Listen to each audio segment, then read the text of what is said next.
அன்னை பர்னிச்சர்ஸ், அன்னை திருமண சீர்வரிசை பொருட்கள், டிவி, ஃபிரிட்ஜ், வாஷிங் மெஷின் உள்ளிட்ட 200க்கும் மேற்பட்ட பொருட்கள் அடங்கிய திருமண சீர்வரிசை ரூபாய் 99,000 மட்டுமே. தமிழகம் முழுவதும் இலவச டோர் டெலிவரி. தொடர்புக்கு 7550144440 9345044044. MRL Realties Nature's Enclave Coastal Heaven theme based resort villa plots ECR மாதம் 10,000 வரை assured rental income. Lifetime free stay at resort 30க்கும் மேற்பட்ட வசதிகளுடன். Call 9962888888. ஏதோ அவரு வெப்பன் எங்க வச்சிருக்காருன்னு காமிக்கிறதுக்கு போனாரு. காமிக்கிறதுக்கு போற இடத்துல நம்புற மாதிரி கையில இருந்து துப்பாக்கி சுட்டுட்டாரு. அதுக்கப்புறமா இவங்க இத்தனைக்கு அவர் இவங்க கஸ்டடியில இருந்தவர்னு நினைக்கிறாங்க. கஸ்டடியில இருந்து இவங்க கஸ்டடியில கூப்பிட்டு வராங்க. அவரை தோண்ட வைக்கிறாங்களா ஒரு இடத்துல. அப்ப அவரு என்ன பண்ணுவாங்க, ஜெனரலா அவர் காமிச்ச இடத்துல இவங்க தோண்டுவாங்க. அவரையே தோண்ட வச்சாங்களா என்ன தெரியல. அவர் தமிழ் துப்பாக்கி எடுத்து எப்படி சுட்டாங்க அப்படின்னு சொல்லிட்டு ஜெயராஜ் கணிக்ஸ் உயிர் எப்படி போச்சு? கஸ்டடியல் டார்ச்சர், காவல் சித்திரவதை தான். காவல்துறை தப்பு பண்ணாங்கன்னு நினைச்சாங்க.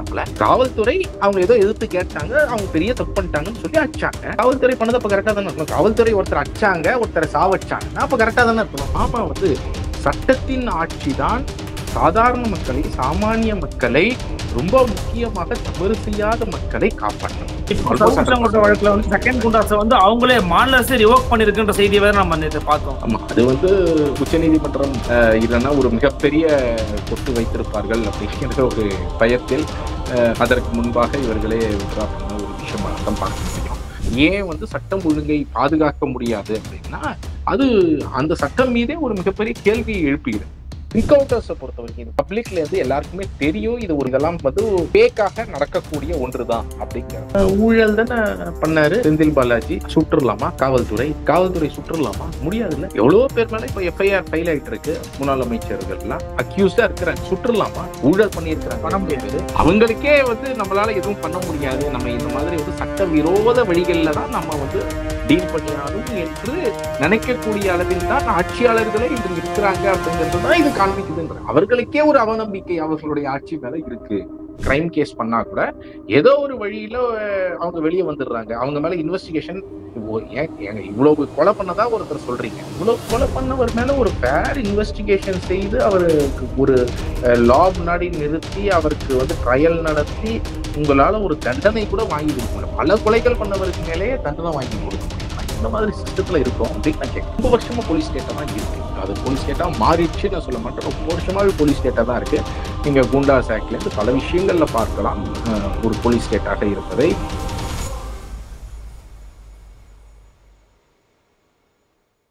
நிம்மதி property management. Contact 7667008999. Fourth state தமிழர்களுக்கு வணக்கம். இது உங்கள் ஃபோர்த் ஸ்டேட் தமிழ் வழங்கும் பெருதலும் பெருதுகள் நிகழ்ச்சி. இன்று நம்ம இருக்கிற இணையத்தின் வாயிலாக அறப்போர் ஜெயராமன் அவர்கள். வணக்கம் சார். வணக்கம். தமிழ்நாட்டில் பாத்தீங்கன்னா கடந்த சில நாட்களுக்கு முன்பாக 2 பேர் என்கவுண்டர்ல சுட்டுக் கொல்லப்பட்டாங்க. 2 பேருமே ரவுடிகள் அப்படின்ற ஒரு பட்டியல இருக்கிறவங்க. காவல்துறை சார்பில் பாத்தீங்கன்னா நம்மளை தாக்கிட்டு வழக்கம் போலதான் தாக்கிட்டு தப்பி ஓட முயற்சி பண்ணாங்க. நாங்க சுட்டு கொண்டுட்டோம் அப்படின்ற அமைப்புகள் என்ன சொல்றாங்க அப்படின்னு பாத்தீங்கன்னா தமிழ்நாட்டுல இதுவரைக்கும் 16 என்கவுண்டர்ஸ் இந்த ஆட்சிக்கு அமர்ந்தவர் நடந்திருக்கு அப்படின்னு சொல்லி சொல்றாங்க. இது நீங்க ஏற்கனவே பல முறை போலீஸ் ஸ்டேட் மாதிரி மாறிக்கிட்டு இருக்கு அப்படின்னு டேட்டாவோட சொன்னீங்க. இந்த என்கவுண்டர்ஸ் இன்க்ரீஸ் ஆயிட்டே இருக்குது. ஆனா அதை பற்றி பேசப்பட பொருள் அப்படிங்கிறது ரொம்ப கம்மியாயிருச்சு. இது ஒரு நார்மலைஸ் ஆயிடுச்சுங்கிற மாதிரி சொல்றாங்க. அதற்கான ஒரு விளைவா பாத்தீங்கன்னா ரவுடிசம் குறைஞ்சிருக்குது, கொள்ளை குறைஞ்சிருக்குது அப்படிங்கறதையும் டேட்டாவா காமிக்கிறாங்க. எப்படி புரிஞ்சுக்கிறது? ஆக்சுவலி நான் என்னைக்குமே சட்டத்தின் மீது நம்பிக்கை உள்ளவர்கள், சட்டத்தின் ஆட்சி நடக்க வேண்டும் அப்படிங்கிறவங்க என்கவுண்டரை சப்போர்ட் பண்ண முடியாது. என்கவுண்டர் அப்படிங்கிறது என்ன அப்படின்னா ஒரு எக்ஸ்ட்ரா ஜுடிஷியல் வழியை பயன்படுத்தி இன்று காவல்துறை நேரடியாக அவங்களே என்கவுண்டர் எல்லாம் பார்க்கும் பொழுது இப்ப சமீபத்துல கூட கடைசியா கூட ஒண்ணு நடந்தது. ஏதோ அவரு வெப்பன் எங்க வச்சிருக்கிறாருன்னு காமிக்கிறதுக்கு போனாரு. காமிக்கிறதுக்கு போற இடத்துல நம்புற மாதிரி கையில இருந்து துப்பாக்கி சுட்டுட்டாரு. அதுக்கப்புறமா இவங்க இத்தனைக்கு அவர் இவங்க கஸ்டடியில இருந்தவர்னு நினைக்கிறாங்க. கஸ்டடியில இருந்து இவங்க கஸ்டடியில கூப்பிட்டு வராங்க. அவரை தோண்ட வைக்கிறாங்களா ஒரு இடத்துல. அப்ப அவரு என்ன பண்ணுவாங்க, ஜெனரலா அவர் காமிச்ச இடத்துல இவங்க தோண்டுவாங்க. அவரையே தோண்ட வச்சாங்களா என்ன தெரியல. அவர் தமிழ் துப்பாக்கி எடுத்து இவ்வளவு சுட்டாங்க அப்படின்னு சொல்லிட்டு. பட் எனிவே பாயிண்ட் என்னன்னா என்கவுண்டர்ஸை பொறுத்த வரைக்கும் இது போன்ற என்கவுண்டர்ஸை பொறுத்த பப்ளிக்ல இருந்து எல்லாருக்குமே தெரியும் இது ஒரு இதெல்லாம் பேக்காக நடக்கக்கூடிய ஒன்றுதான் அப்படிங்கிறது பப்ளிக்கே தெரியும். இது ஏதோ இது பேக்கா இல்லையா ப்ரூவ் பண்றதா அது நடக்காத ஒண்ணு இன்னைக்கு இருக்கக்கூடிய சிஸ்டம்ல. ஆனா பேக் தான் அப்படிங்கிறது பப்ளிக்கு தெரியும். சோ இன்னைக்கு காவல்துறை எது மேல இதை ரெஸ்ட் பண்றாங்க அப்படின்னு நான் பாக்குறேன்னா காவல்துறை பாப்புலர் பாப்புலர் ஒப்பீனியன், பப்ளிக்குடைய ஒப்பீனியனே நாங்க வந்து ரவுடிகள் என்று சொல்லப்படுபவர்களை நாங்க இந்த மாதிரி போட்டு தள்ளணும்னா மக்கள் வந்து நமக்கு சப்போர்ட் தான் பண்ணுவாங்க. சோ இதன் மக்கள் மத்தியில வழியாக எதிர்ப்பு இல்ல, மக்கள் வந்து யாரும் வந்து மத்தியில தப்பா எதிர்ப்பு பண்றீங்கன்னு இருக்காது. கேட்கல. இப்போ நீங்க இது பண்ணும் பொழுதும் கூட நீங்க நிறைய பேரை வந்து உடனே வரக்கூடிய பதில் இது என்னவா இருக்கும்னா, அவங்க எல்லாம் ரவுடி தானே, அவங்க ரவுடிகள் சுட்டா என்ன பண்ணாங்க அவங்க என்ன அப்படின்னு தப்பு? கேக்குறாங்க. ஆமா. ஆமா, ஊழல் தானே பண்ணாரு செந்தில் பாலாஜி, சுட்டுறலாமா காவல்துறை சுட்டுறலாமா? முடியாதுல்ல. எவ்வளவு பேர் மேல இப்ப எஃப்ஐஆர் ஃபைல் ஆயிட்டு இருக்கு, முன்னாள் அமைச்சர்கள் எல்லாம் அக்யூஸ்டா இருக்கிறாங்க. சுட்டுறலாமா? ஊழல் பண்ணியிருக்கிறாங்க இவ்வளவு பேரு, பண்ணக்கூடாதுல்ல. அப்போ எதனால வந்து இந்த விஷயத்தை நம்ம வந்து நல்லா புரிஞ்சுக்கணும். ஏன் அதை பண்ணக்கூடாது அப்படிங்கறது ஈவன் பப்ளிக் கூட என்ன நினைக்கிறாங்க சம்டைம்னா, ரவுடிங்க தானே, அவங்கள வந்து சுட்டா தப்பில்லையே அப்படிங்கிறது அவங்க. சோ இது எல்லாமே எங்கேருந்து வருது அப்படின்னா, இவர்கள் ஒருவேளை நீதிமன்ற விசாரணைக்கு போனாங்க, நீதிமன்ற விசாரணை எவ்வளவோ நம்பர் ஆஃப் கிரிமினல் கேசஸ் சொல்றாங்க, ஆனால் அவர்களை வந்து தண்டனைக்குள் ஆக்க முடியாது, அவங்களுக்கு ஆயுள் தண்டனை கிடைக்காது. இல்ல ஈவன் நம்மளுடைய சட்டத்துல ஈவன் மரண தண்டனை, மரண தண்டனை ஒரு உயிரை எடுக்கக்கூடிய இது அதிகாரம் ஒரு அரசுக்கு இருக்கணுமா இல்லையாங்கிறது ஒரு மிகப்பெரிய கேள்வியாக இருந்தால் கூட, மரண தண்டனைங்கிறது இன்னொரு அரஸ்ட் ஆஃப் ரேர் கேசஸ்ல இருக்கு. சோ சட்டத்தின்படி இன்னும் ஆயுள் தண்டனை, மரண தண்டனை இதெல்லாம் இருக்கக்கூடிய ஒரு இடத்துல ஒரு காவல்துறை இவர் தப்பு பண்ணிருக்கிறாரு, நான் இவர் சுடுறேன் அப்படின்னு சொல்லி அந்த மாதிரி ஒரு நிலையை எடுக்க முடியுமா? இதுதான் ஒரு மிகப்பெரிய கேள்வி. அப்படி எடுத்தாங்கன்னா அதற்கு எங்க சோ அந்த லைசன்ஸ நம்ம வந்து யாருக்கு கொடுத்திருக்கிறோம்? மக்களாகிய நாம யாருக்கு கொடுத்திருக்கிறோம்னா, நம்ம வந்து அரசியல் சாசனம், we the people வந்து அரசியல் சாசனத்தின்படி ஒரு சட்டத்தை உருவாக்கி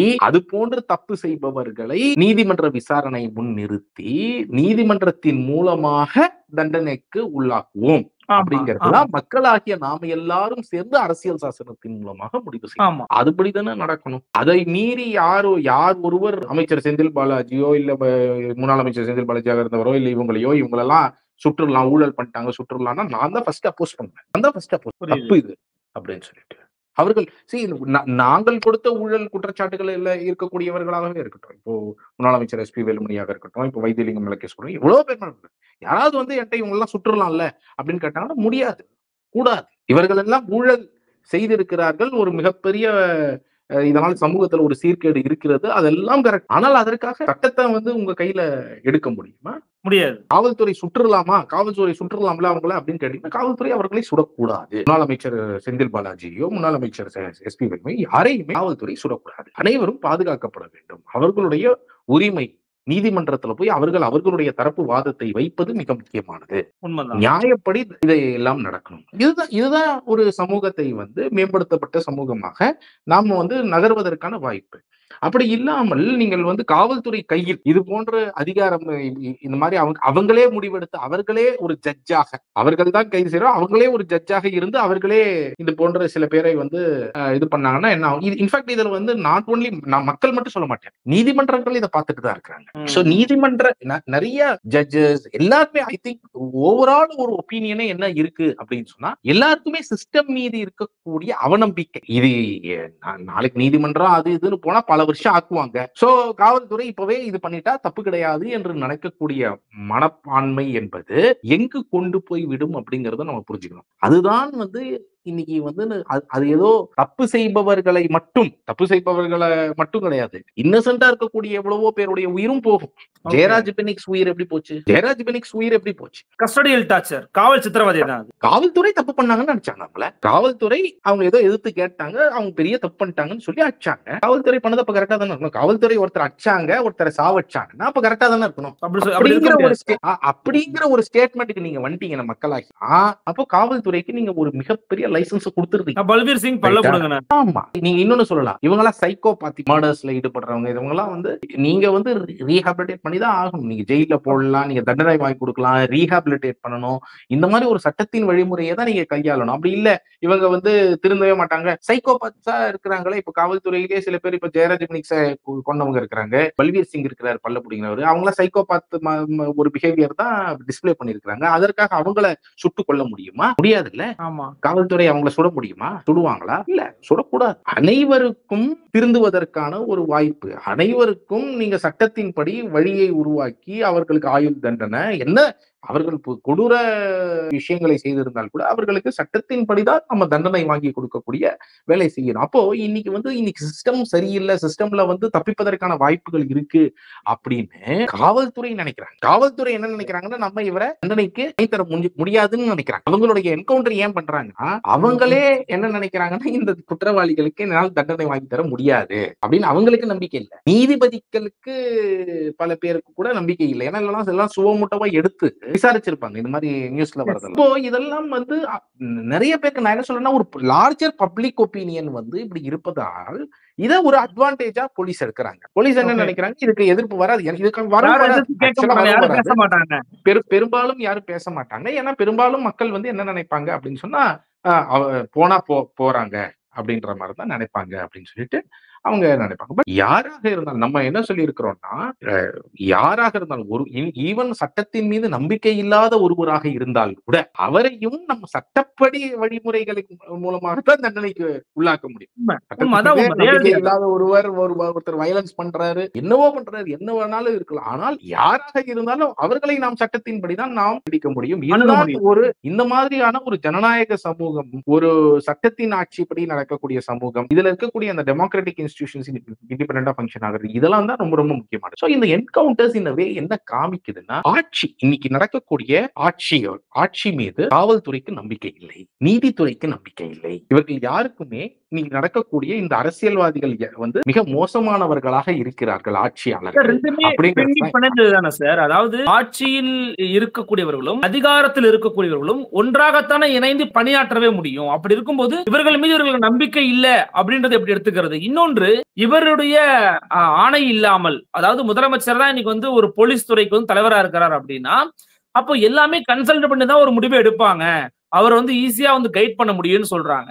அப்ப இந்த டிஸ்கஷன் நடக்காம நடைபெற்று கொண்டிருக்கிறதா இவ்வளவு தவறுகளும் பிழைகளும்? அதான் சொல்றேன், அவங்களுடைய ஆட்சியிலேயே அவர்களுக்கே நம்பிக்கை இல்லை. அதுதான் சொல்றேன், அதிகாரத்தில் இருப்பவர்கள் ஆட்சியாளர்களுக்கு அவர்களுக்கே அவர்களுடைய ஆட்சி மீது நம்பிக்கை இல்லை. அவங்களுக்கே நம்மளால எதுவும் பண்ண முடியாது, நம்ம இந்த மாதிரி சட்டவிரோத வழிகள்ல தான் நம்ம டீல் பண்ணியானும் என்று நினைக்கக்கூடிய அளவில் தான் ஆட்சியாளர்களே இன்று இருக்கிறாங்க அப்படிங்கிறது தான் இது காண்பிக்குதுன்ற. அவர்களுக்கே ஒரு அவநம்பிக்கை அவர்களுடைய ஆட்சி மேல இருக்கு அப்படிங்கிறது தான் இது காண்பி. நம்மளால ஒரு சட்டத்தின்படி ஆட்சியை நடத்த முடியும் என்று கூட அவர்கள் நினைக்கவில்லை அப்படிங்கிறது தான் இது காண்பிக்க.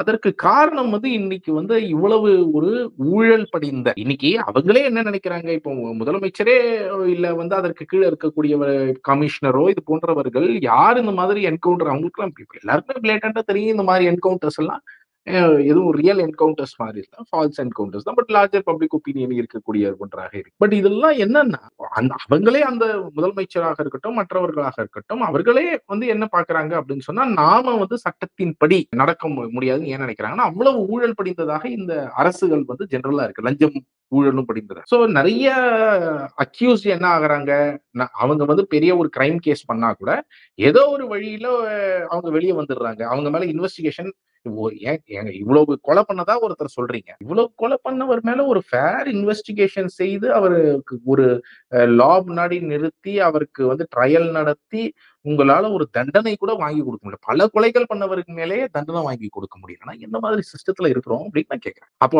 அதை செய்வதற்கு கூட காவல்துறையால முடியாது அப்படின்னு நீங்களும் நானும் சொல்லல, இதை இந்த என்கவுண்டரை செய்யக்கூடியவர்கள் சொல்றாங்க. அது யாராக இருந்தாலும் சரி, அது முதலமைச்சரோட ஒப்புதலோட நடந்ததா இல்ல முதலமைச்சர் ஒப்புதல் இல்லாம நடந்ததா இல்ல யார் அந்த கால் எடுக்கிறாங்க அது நமக்கு தெரியாது. ஆனால் அந்த மாதிரி செய்பவர்கள் அதை தான் சொல்கிறார்கள், எங்களால் இவர்களுக்கு தண்டனை எல்லாம் வாங்கி கொடுக்கக்கூடிய நிலையில் இல்லை. எங்களுடைய எப்படி இருக்கு சார் இந்திய அளவுல? மற்ற மாநிலங்கள் பண்றாங்களா?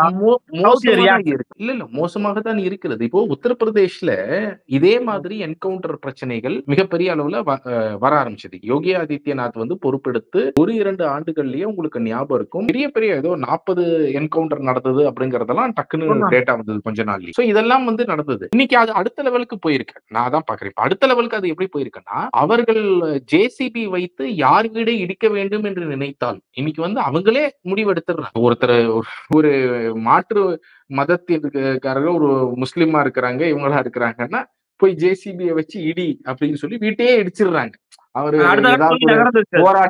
போராட்டத்துல கலந்து இருந்தாலோ இல்ல இது பண்ணாலோ இப்போ அதுவே பண்ண ஆரம்பிச்சுட்டாங்க. சோ இப்போ அடுத்த லெவலுக்கு போறாங்க. கோர்ட்ல ஆமா. சும்மா இருங்க நீங்க, நாங்க பாத்துக்கிறோம் எல்லாத்தையும் அப்படின்னு சொல்லி யார போட்டு அறிவுரை தள்ளணும், சொல்லக்கூடாது, யாரை நிறுத்திக்கோங்க, வந்து எங்கிட்டலாம் வராதீங்க அப்படிங்கிற மாதிரி. அப்படின்னுன்ற ஒரு அளவுக்கு இன்னைக்கு வந்து அடுத்த லெவலுக்கு உத்தரப்பிரதேஷ் மாதிரி இருக்கு. மேபி தமிழ்நாடு கூடிய அடுத்த திமுக அரசுடைய அடுத்த இது அதான் இருக்கும். இது போன்ற நாங்களே வந்து சட்டத்தை கையில் எடுத்து நாங்க என்ன வேணாலும் பண்ணுவோம் அப்படிங்கிற ஒரு அளவுல தான் இது போன்ற விஷயங்கள் நடக்குது அப்படிங்கறத பாக்குறேன்.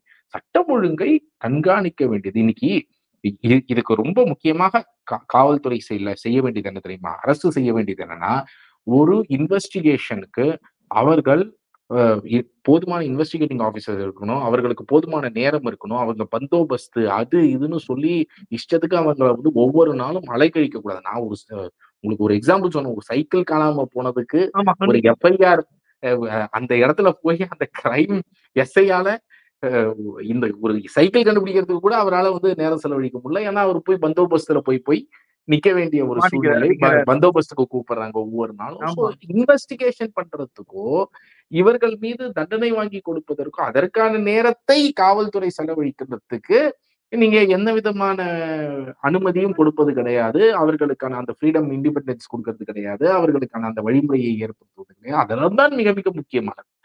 அதை தாண்டி நீங்க இந்த மாதிரி நான் இஷ்டத்துக்கு சோ அந்த மாதிரி ஒரு சூழ்நிலையில தான் ஒரு இன்வெஸ்டிகேஷன் பண்றதுக்கு நமக்கு டைம் கிடையாது. இன்வெஸ்டிகேஷன் நம்மளால ஃபேரா செய்ய முடியாது. நம்மளால வந்து ஒரு இன்வெஸ்டிகேஷன் செய்து நீதிமன்ற விசாரணை நடத்தி இது போன்ற கொலை செய்தி குற்றச்சாட்டு உள்ளவர்களை தண்டனை வாங்கி கொடுக்க முடியாது என்று நினைக்கக்கூடிய இடத்தில் தான் இன்னைக்கு நம்ம வந்து இன்ஸ்டன்டா இன்னைக்கே வந்து தீர்ப்பு கொடுக்குற அளவுல நாங்களே தீர்ப்பு கொடுக்குறோம் அப்படிங்கிற அளவுல காவல்துறை நான் இறங்கி இருக்கிறாங்க அப்படிங்கிறத நான் பாக்குறேன். போலீஸ் ஸ்டேட்டா மாறிடுச்சு அப்ப இது தமிழ்நாடு. போலீஸ் ஸ்டேட்டா ரொம்ப வருஷமா போலீஸ் ஸ்டேட்டா தான் இருக்கு. அது போலீஸ் ஸ்டேட்டா மாறிடுச்சு நான் சொல்ல மாட்டேன். ரொம்ப வருஷமாவே போலீஸ் ஸ்டேட்டா தான் இருக்கு. நீங்க குண்டாஸ் ஆக்ட்ல இருந்து பல விஷயங்கள்ல பார்க்கலாம் ஒரு போலீஸ் ஸ்டேட்டாக இருப்பதை. இந்தியாவிலேயே அதிக கிட்டத்தட்ட சராசரியாக கடந்த 12-13 ஆண்டுகள் டேட்டா எடுத்து பாத்தீங்கன்னா சராசரியாக 35% இந்தியாவில் இருக்கக்கூடிய பிரிவென்டிவ் டிடென்ஷன் கேசஸ்ல 35% தமிழ்நாட்டில் இருக்கிறது. ஒரு 2 வருஷம் 50% இருந்திருக்கு. 2021-22 நினைக்கிறேன். 50% வரைக்கும் தான் இது இருந்திருக்கு. பெரும்பாலான இந்த பிரிவென்டிவ் டிடென்ஷன் கேசஸ் நீதிமன்றத்துக்கு போன உடனேயே எந்த கேஸ் எல்லாம் போயிருக்கோ ஆல்மோஸ்ட் 100% வந்து அவர்கள் வந்து இந்த டிடென்ஷன் தப்பு அப்படிங்கிறதும் பல வழக்குகள்ல சொல்லியிருக்காங்க. வழக்குல வந்து செகண்ட் குண்டாஸை வந்து அவங்களே மாநில அரசு ரிவோக் பண்ணிருக்குன்ற செய்தியை வேற நம்ம நேத்து பார்த்தோம். ஆமா, அது வந்து உச்சநீதிமன்றம் இல்லைன்னா ஒரு மிகப்பெரிய கொட்டு வைத்திருப்பார்கள் அப்படிங்கிற ஒரு பயத்தில் அதற்கு முன்பாக இவர்களே விட்ரா பண்ண ஒரு விஷயமாக தான் பார்க்க முடியும். ஏன்னா நீங்க சட்டத்தின்படி ஒன்ஸ் நீங்க கோர்ட்டுக்கு போயிட்டீங்க இதுன்னா சட்டத்தின்படி தான் நீங்க நடக்கணும். ஸோ சட்டத்தின்படி இவர்களால் ஏன் வந்து சட்டம் ஒழுங்கை பாதுகாக்க முடியாது அப்படின்னா அது அந்த சட்டம் மீதே ஒரு மிகப்பெரிய கேள்வியை எழுப்புகிறது. அந்த சட்டத்தை இம்ப்ளிமெண்ட் பண்ணக்கூடியவர்கள், அந்த சட்டத்தை இயற்றக்கூடியவர்களே நாங்கள் சட்டத்தை மதிக்க மாட்டோம் அப்படிங்கிற ஒரு ஸ்டாண்டை எடுக்கிறது அப்படிங்கிறது நம்ம சொசைட்டிக்கு, ஒரு டெமோக்ராட்டிக் சொசைட்டிக்கு நான் ரொம்ப டேஞ்சரஸான ஒரு விஷயமாக நான் பார்க்கிறேன். அப்போ அதை வந்து நாம் ஒருபொழுதும் அனுமதிக்க கூடாது. சோ அதனால நான் மக்களுக்கும் அப்பீல் பண்றேன். நீங்க வந்து நம்ம மக்களுடைய பார்வையும் புரிஞ்சுக்க முடியுது. மக்கள் எப்படி பாக்குறாங்கன்னா இந்த சிஸ்டம்ல எப்படி சார் என்னைக்கோ போய் இவங்கெல்லாம் என்ன சார் தண்டனையா வாங்கி கொடுக்க போறாங்க, லஞ்சத்தை வாங்கிட்டு பைசாவை வாங்கிட்டு விட்டுருவாங்க. அப்படிதான் மக்களுடைய நினைப்பு அப்படி இருக்கு. என்ன லஞ்சத்தை வாங்கிட்டு பைசா வாங்கிட்டு விட்டுருவாங்க சார், அதுக்கு ஒரே எதிரியா சுட்டு போட்டு போயிடலாம்ல அப்படின்ற மாதிரி கரெக்ட் தானே போலீஸ் பண்ணுறது அப்படிங்கிற ஒரு பார்வையை மக்கள் வைக்கிறாங்க. ஆனால் இது எங்க மிகப்பெரிய பிரச்சனை அப்படின்னா அவர்கள் செய்வதெல்லாம் சரிதானாங்கிறது கிடையாது. நீங்க ஜெயராஜ் மணிக்கு பாத்தீங்க எவ்வளவோ பேர், நீங்க இன்னைக்கு புழல் சிறைக்கு போய் எவ்வளவோ விசாரணை கைதிகள் பாத்தீங்கன்னா தப்பு பண்ணாதவங்க எவ்வளவோ பேர் இருப்பாங்க. சோ தப்பு செய்தவர்கள் தான் சிறையில் இருப்பார்கள். வெளியில இருக்கக்கூடியவர்கள் வெளியில இருக்கக்கூடியவங்க எல்லாம் நல்லவங்க, அமைச்சர்கள் எல்லாம் நல்லவங்க அப்படின்னு கிடையாது. அதனால சோ இது வந்து பணம் இன்னைக்கு இருக்கக்கூடிய அந்த ஃபியூடல் சொசைட்டில இன்னைக்கு இருக்கக்கூடிய பணம் யாருக்கிட்ட செல்வாக்கு மிகப்பெரிய அளவுல இருக்கோ அவர்கள் தப்பித்துக் கொள்வார்கள். அவ்வளவு. சோ இந்த மாதிரி இருக்கக்கூடிய ஒரு சொசைட்டில நாம வந்து சட்டத்தின் ஆட்சிதான் சாதாரண மக்களை, சாமானிய மக்களை, ரொம்ப முக்கியமாக தவறு செய்யாத மக்களை காப்பாற்றும். நீங்க வந்து அந்த சட்டத்தின்படி, அதனாலதான் இன்னைக்கு அடிப்படை உரிமைகள் அரசியல் சாசனத்துல உங்களுக்கு கொடுக்கப்பட்டிருக்கு. அதனால்தான் அந்த அடிப்படை உரிமைகள் கொடுத்ததுடைய விளைவு தான். அந்த அடிப்படை உரிமை வந்து செந்தில் பாலாஜிக்கு மட்டும் கிடையாது. அவருக்கு பெயிலுக்கு இன்னைக்கு ரைட் டு லைஃப்க்கு எதிரானது அப்படிங்கிற மாதிரியா அவருக்கு மட்டும் கிடையாது. இது ரொம்ப முக்கியமான சாமானிய மனிதர்கள் உண்மை உண்மை ஒவ்வொருத்தருக்கும். ஏன்னா எவ்வளவோ பேர் உங்களுக்கு எந்த பேக்ரவுண்டும் இல்லாம உங்களை வந்து இஷ்டத்துக்கு ஜெயில போடுறாங்க, ஏதாவது பண்றாங்கன்னா நாளைக்கு உங்களுக்கு ஒரு வழி இருக்கு. இது வந்து நான் இப்போ பேச்சு உரிமை, நீங்க ஒண்ணு பேசுனீங்கிறதுக்காக உங்களை ஜெயில போடுறாங்க, நீங்க வந்து தப்பு செய்யாம போடுறாங்கன்னா உங்களுக்கு ஒரு வழி இருக்கு. நீதிமன்றம் மூலமா, நம்ம அரசியல் சாசனம் மூலமா இதுதான் ஒரு அரசு நினைச்சா என்ன வேணா பண்ணணுங்கிறது கிடையாது. ஜென்ரலா இந்த அரசு அப்படிங்கிறது பொதுவாகவே ஒரு கொடூரமான ஒன்றாகத்தான் தொடர்ந்து இருந்து வருகிறது. அப்ப அந்த கொடூரமான அரசுக்கு எதிராக மக்கள் தங்களை பாதுகாத்துக் கொள்ள, மக்களை பாதுகாக்க இது போன்ற அரசியல் சாசனம், சட்டத்தின்படி ஆட்சி என்பது அவசியமானது. அதனாலதான் அந்த அந்த கொடூர அரசை நம்ம மீண்டும் மீண்டும் சொல்லி சொல்லி என்ன பண்ண வேண்டியது இருக்கு, ஜனநாயகப்படுத்தி மக்களையும் ஜனநாயகப்படுத்தணும், அதே மாதிரி அரசையும் ஜனநாயகப்படுத்தணும். அண்ட் இந்த மாதிரி பாப்புலர் ஒப்பீனியன் இருக்கிறதுனால பண்றாங்க இல்லையா. இதுதான் அம்பேத்கர் சொன்னாரு, democracy in the society is a prerequisite to democracy in government. ஜனநாயகம் அரசாங்கத்தில் இருக்க வேண்டுமானால் மக்கள் மத்தியில இருக்கணும், அப்பதான் வந்து அரசாங்கத்துல அது ரிஃப்ளெக்ட் ஆகும், இல்லைன்னா அவர்கள் வந்து பிரதிபலிக்கும் அப்படின்னாரு. அதே மாதிரிதான் சட்டத்தின் ஆட்சியும். மக்கள் வந்து அந்த அரசியல் சாசனம், கான்ஸ்டிடியூஷனல் மொராலிட்டி என்பது மக்கள் மனதில் இருக்க வேண்டும், அதை கல்டிவேட் பண்ணணும். அது வந்து ஏதோ ஆட்டோமேட்டிக்கா வந்துருங்கிறது அவசியம் கிடையாது அப்படின்னு அம்பேத்கர். அதை கல்டிவேட் பண்ணணும். நம்ம மக்கள் மத்தியில மிகப்பெரிய அளவுல சமத்துவம், லிபர்ட்டி, சகோதரத்துவம், சட்டத்தின்படி ஆட்சி இதெல்லாம் நம்ம கொண்டு போக வேண்டிய அவசியம் இருக்கிறது. அதை கொண்டு போனாதான் அதுதான் வந்து ஆட்சியாளர்களை நாளைக்கு அந்த கான்ஸ்டிடியூஷன் படி நடக்க வைக்க ஒரு வழிவகுக்கும் அப்படிங்கிறது பார்க்கிறோம். சோ அதை நோக்கி நம்ம வந்து பயணம் செய்ய வேண்டும். இது போன்ற என்கவுண்டர்களை மக்களும் ஒரு பொழுதும் நீங்க வந்து சப்போர்ட் பண்ணக்கூடாது அப்படிங்கிறது தான் என்னுடைய அப்பீல். நிச்சயமா என்கவுண்டர்ஸ் குறித்து ரொம்ப டீடைல்டா உங்களோட கருத்துக்களை பகிர்ந்துக்கிட்டீங்க. எங்களுக்காக உங்களுடைய வருகனையும் கருத்துக்களையும் இணையத்தின் வாயிலாக அளித்தமைக்கு மிக்க நன்றி சார். நன்றி. நன்றி. மீண்டும் சந்திக்கலாம். நன்றி, வணக்கம்.